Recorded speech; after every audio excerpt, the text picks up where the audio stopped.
One of the reasons why George Soros is negative on the market is because of the possible exit by the UK from the European Union. The vote is just 2 weeks away, and Wilfred Frost tells us what's at stake if the country votes to leave. The first thing to note is that nothing actually happens on the 24th of June.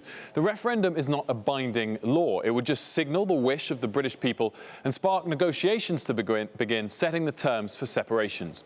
If the UK government invokes Article 50 of the Lisbon Treaty, then a 2-year period begins before they leave. But it's possible they'll begin negotiations in a more relaxed and amicable fashion without that 2-year restriction.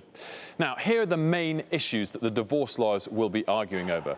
Free movement of people. Will Britain be able to stem the flow of immigrants whilst minimising rights it loses for its own citizens on the European continent? Second up, free trade. Will Britain get to maintain the status quo it enjoys at the moment of free trade, or will the EU punish them for leaving? And finally, will the UK be able to continue to passport financial services, which allows EU members to offer financial services in other EU countries based on domestic regulation? Switzerland manages that at the moment, but will the likes of Frankfurt and Paris be hungry to steal market share and block it for the UK moving forward?